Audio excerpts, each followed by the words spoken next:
Greetings, everyone. I'm Mar. Once again, this is my opinion. Now we go to Season 2, Episode 11, the first episode of Disc 3, The Letter. And according to Ray Romano and Phil Rosenthal on the DVD commentary, this episode is where they feel the series definitely hit its stride, and they consider this the first quote unquote classic episode.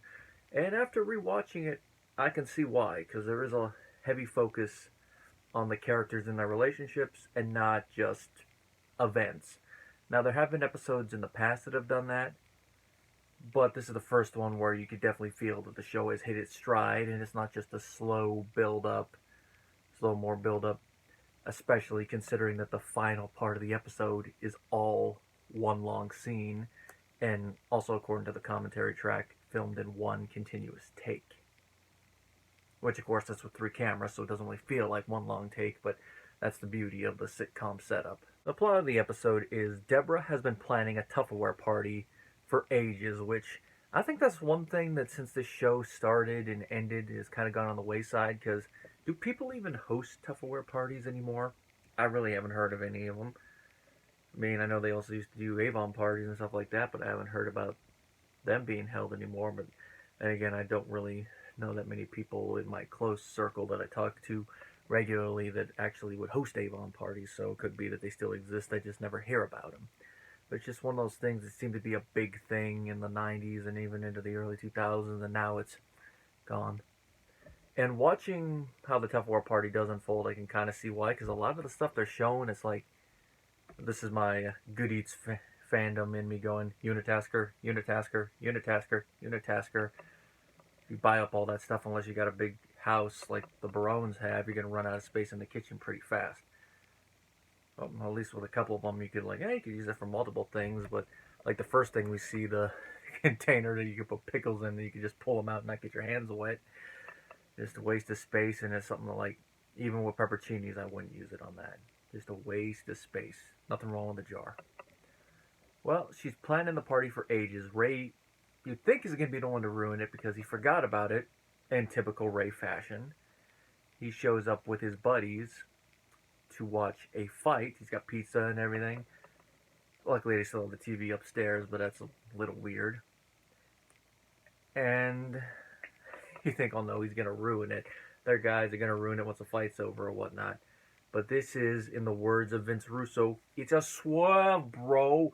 We're going to put in this red herring.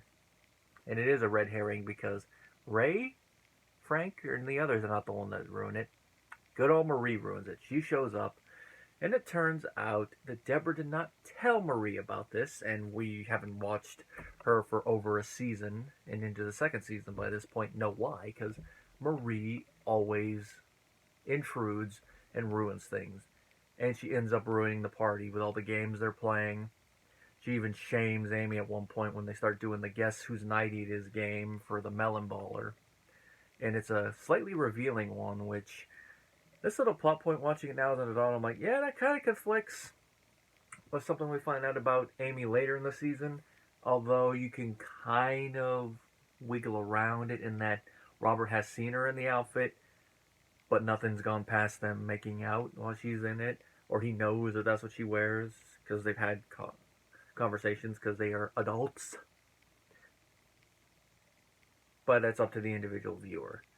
But I'm guessing for this they hadn't really figured that part out about her yet, and or this is kind of maybe going to be a hint for a plot point that they were going to do before they did that episode that afterwards it just becomes a dropped. Yeah, that's sitcom writing for you. Well, after Marie ruins the party, Debra decides to do something that, as she tells Ray, it's a long time thing coming. She writes Marie a letter. Ray, being his usual self, he decides to try and intervene, first by trying to reason with Debra, like, please don't send it. It's going to be in writing. You can't deny it at that point. And even briefly tries to forcibly take the letter from her. But why does Ray decide to do that? It's like, Ray, you know how your wife is. Even if you took it from her, she's just gonna get out another notepad, another pen, and start writing. So you kind of failed there. Well, even with Debra writing it, he decides he's going to go try to intercept it. And this is where that long scene I mentioned before begins. He goes over there, starts talking with Frank and Marie about Mail trying to be subtle about it. We, the audience, know what he's doing, but they don't. And it goes into a long other conversation where Frank gets mad at him for throwing away coupons. That's a $10 coupon. Maria, sided with him at first, and then quickly, without missing a step, turns to him and goes from angry Marie to calm Marie, going, "You want boysenberry or maple syrup?" I still chuckle at that. Then he gets the letter, but Marie sees it, takes it from him, like, I gotta see this. Now, as they mentioned on the commentary, technically they could have started the scene there with Ray walking in, seeing Marie already has a letter and being like, oh. But they decided to build to it, and that whole unnecessary thing, you get to see the relationship a little bit, kind of like how in the first episode, that they don't just jump to Ray telling his parents there's not going to be a party. You start with the whole Fruit of the Month Club thing, just showing how outrageous his parents' reactions are. The same thing here, just different context. Of course, same thing of Ray trying to do something involving Debra. He gets the letter. He almost escapes, but Frank gets it, and Frank is the one that reads it out loud. And this is one of those decisions in the writer's room that's like, oh, it's joyful. And just the way that Peter Boyle plays it as he's reading the letter. Like, you could tell when he first reads it and he's looking at it before he starts reading it aloud, he's like, ooh, this is going to be juicy. And then just some of his vocal inflections as he gets through the letter. like the part where he goes, just because we are family and so happen to be neighbors does not give you the right to constantly interfere in every aspect of our lives. You can tell that even he sees the comedic potential in what he's reading. And just the look on Doris Roberts' face as the scene's going on, where she's all like, you could tell that she's hurt by what she's hearing. It is an unpleasant truth for her to hear, and we, the audience, know it is an unpleasant truth, and it is a truth. But it had to be said. And then, in turn, she tries to write her own letter. Debra comes over. They get into their whole conversation. And this is a conversation that desperately needed to happen. Where they, give their souls to one another. That, I don't feel welcome in your house, Debra. But the thing is, Marie, because of how often you come in without even a knock or anything, you don't give me a chance to greet you. I do it because I care. I don't think you want to feel like I'm not a part of your family, just a heart-to-heart, and the fact that they open up to one another, and then what makes the comedy in this moment, because this is a dramatic moment, but it's what happens after this play for comedy. They leave, everything's been made up. It cuts to Frank, Ray, and Robert just sitting at the table watching them like this. There's a look on their faces, and they're like, what the heck did we just watch? It's the way that Frank so eloquently asks that question that makes the comedy of this reaction. What in hell's bathroom was that? That's just one of those Frankisms you can't help but love. And as they put in the commentary, this is kind of a little bit of the social commentary here, the difference between men and women. That was a woman's fight, and here they're like, we don't get it. And Frank, as he puts it, good thing we didn't order that on pay-per-view. But even then, the fight that they watched, they said that they thought there was going to be like a thing where they'd be dancing around the ring, so I'm guessing it was a bad fight. According to Phil Rosenthal on the commentary track, the genesis for this episode was similar yet different. Originally, it was going to involve Tupperware, and it was going to be more crucial to the plot other than, it just being what started the party. It was going to be the family required some new Tupperware. Frank ate something from it. I guess it wasn't stored properly. And it's alright, who got Frank sick? And that would have been an interesting episode, especially from a character standpoint, especially when Marie starts pointing fingers. But as they were getting ready to write it, Phil got an angry letter from his mother. As he puts it on the commentary, he occasionally gets angry letters from her. And it's one of those happy accidents where, ooh. Put the two things together and boom, we got the modern episode. They mention a couple other interesting little tidbits on the commentary, which I have here in my notes. And one of them is that at this point they had switched to a different lot, and the show is now filmed on the same lot that Friends was filmed on, because this would have been in '98, so this was in the height of Friends' popularity. And they were hoping that some of that little Friends magic could rub off on the show, and I guess you could say to a point it did. I mean, everybody loves Raymond. I don't think, at least from an outside marketing perspective, reached the same heights as Friends. From a creative standpoint and from a award standpoint, probably did. But I don't think they get as much money from the royalties as Friends do. I mean, You never hear somebody say, "I got everybody loves Raymond money, bitch." But you have people say they have friends money. I mean, even though I think he was only in one episode, David Arquette, when in his more recent wrestling endeavors, when a fan was heckling him like, "You're only doing this because you're broke," he looked dead at him and says, "I have friends money, bitch." You gotta love that.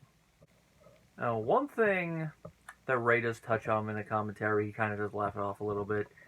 So it's hard to tell if he's actually being serious about it or if he's just joking for the sake of comedy on it, combining real life with the characters. Because apparently Patricia Heaton hates him, which that's the first time I've heard something about that. I'd take it more the fact he's jesting about it, because they bring it up when they're talking about how Phil does Debra in the table readings.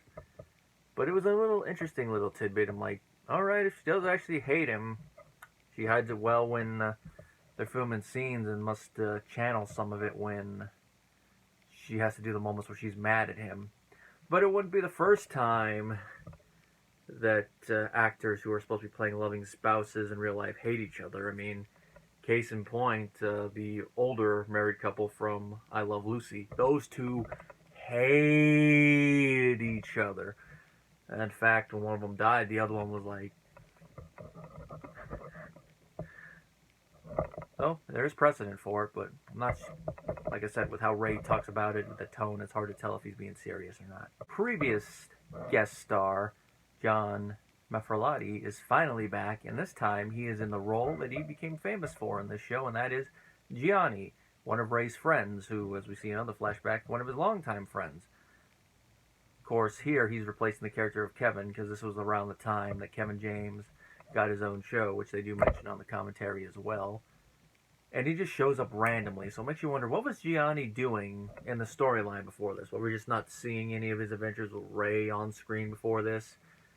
It's possible. I mean, a lot of people do have multiple friend groups, and sometimes they don't always cross over. Like with me, I got work friends, I got school/convention friends, I got LARP friends, and sometimes there's some crossover, but there's not really a lot in certain cases, but sometimes there have been. And nice to see him. He doesn't do a lot, but it's his first appearance, so it builds, and especially in the later seasons, he becomes a little bit more involved in storylines, especially in an episode in season 8, if I remember right, where they hire him, which that's probably going to be his finest hour from a story perspective. All in all, this is a pretty great episode. The comedy and drama are balanced pretty well. It leans a little bit more towards comedy, but the drama is there in just the right amounts to where it both leads into the comedy and it builds off the characters and their relationships. And considering this is another episode that was written by Kathy Ann Stump, who has written some of my favorite episodes so far. I Wish I Were Gus, Diamonds, Anniversary. She's going to write another one later in the season, Traffic School. And of course, one of my favorite season 5 episodes from a character standpoint, Meant to Be. You can see why it's considered one of the classic episodes once you factor in how the episode's constructed. Acting is on point. The ending with the little Mama with Marie. She doesn't do that, but that's the implication. That's the subtext of what she does. All of it builds into a great episode, and I can see why Phil and Ray consider it the first of the classic episodes. If I remember right, it didn't quite make my top 10 list. I don't have it in front of me, but I don't remember it being on there unless it was a late edition. But if I did like an expanded list, it definitely would be on there. It definitely is one of my favorites of season 2. Hands down. It's one of those ones I never skip. And just, I still got the DVD menu open. And looking at it, there's maybe one episode on this disc that I skip, but it's one of those ones I gotta be in the mood to watch. It's not like one that I'll skip every time. It's like one every year now and then I'll be like, eh. Now the next episode might go into that one, but I find myself watching it 9 times out of 10. It's a holiday themed one, but it's gonna be a little bit early.